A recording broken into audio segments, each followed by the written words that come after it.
O RIC Rural desse domingo começa mostrando que rotação de culturas com plantas comerciais é uma boa opção para o produtor manter seu solo produtivo e conservado. Eu fui até o IAPAR de Ponta Grossa e você vai ver agora a orientação técnica. Ainda não se conhece o potencial a que pode chegar a produtividade da soja, carro-chefe do agronegócio brasileiro. Dados do SESB, Comitê Estratégico Soja Brasil, que promove todos os anos o Desafio Nacional de Máxima Produtividade, apontam que o recorde brasileiro atual, de 8.944 quilos por hectare, obtido na safra 2015-16 na região de Ponta Grossa, é quase o dobro do alcançado pelo primeiro campeão do desafio, realizado em 2008, que foi de 4.980 quilos por hectare. Mas nos Estados Unidos, um produtor já ultrapassou o recorde brasileiro e por isso se acredita que ainda há espaço para aumentar a produtividade nacional. Esse crescimento de produtividade registrado há 11 anos, seguidos dos desafios promovidos pelo SESB, não espelham a realidade da produção brasileira de soja. Há pelo menos uma década, as médias nacionais estão praticamente estagnadas, patinando ao redor de 3.200 quilos por hectare. Uma pesquisa que está sendo realizada na unidade do IAPAR, Instituto Agronômico do Paraná, em Ponta Grossa, mostra que, além das vantagens técnicas em se fazer rotação de culturas, há melhores resultados econômicos com a adoção dessa prática. Bom, nós estamos no Polo Regional do IAPAR, em Ponta Grossa. Estou aqui com a pesquisadora doutora Lutécia Beatriz Canali, especialista em rotação de culturas e também em plantio direto. Doutora Lutécia, o que o produtor pode fazer para sair dessa média baixa de produtividade que ele está tendo de soja por hectare? Então, uma das coisas que a gente vem batendo muito é a questão da rotação de culturas, porque quando a gente usa a mesma receita sempre e não chega a resultado diferente, está na hora de mexer, né, nessa parte.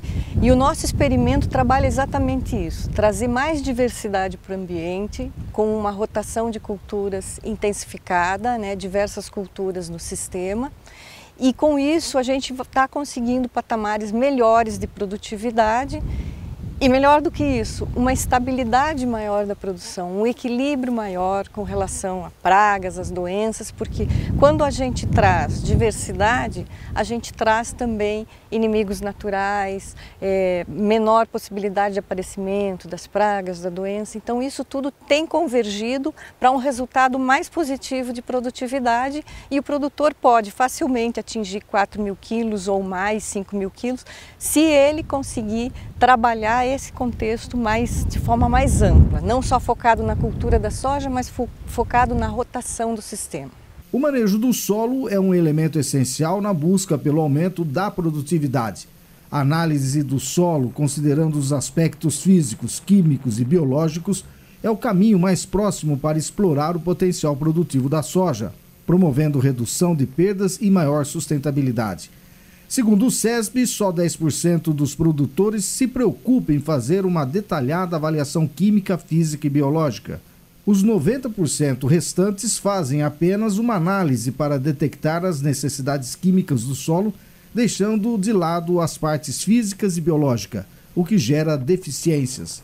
Eu acho que o produtor tem que, em primeiro lugar, o que eu vou plantar é como está o meu solo. Essa é a primeira pergunta, né? O solo é a base do sistema de produção e precisa ser muito bem cuidado, muito bem manejado. Então, não adianta às vezes o produtor aí estar lançando mão dos melhores materiais em termos de sementes, seja de que cultura for, né?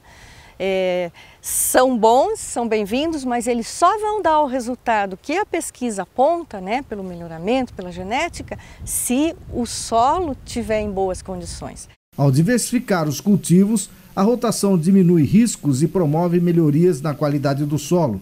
Como resultado, há um aumento na produtividade e redução de custo por quilo de alimento produzido. A pesquisa da doutora Lutécia aponta ainda que o produtor pode usar plantas de cobertura que trazem rendimentos financeiros e de quebra conservam e nutrem o solo, como mostra as combinações estudadas no IAPAR de Ponta Grossa. Aqui na sua estação experimental, na sua estação de pesquisa, a gente vê várias parcelas. O que se está estudando aqui? Bom, aqui nós estamos comparando 6 rotações de culturas diferentes. Então nós temos desde a sucessão, que nós nem chamaríamos de rotação, que seria o simplismo aqui da região, que é o trigo-soja, trigo-soja. Aí nós temos uma outra rotação que já entra o milho numa terça parte da área ou a cada 2 anos, né? Dependendo da logística do produtor, mas seria uma terça parte com milho e 2/3 de soja, e daí nos invernos que entra, nas áreas onde entra a soja, o trigo, e na área onde entra o milho, uma cobertura, ou a aveia normalmente. Isso é o que o produtor faz.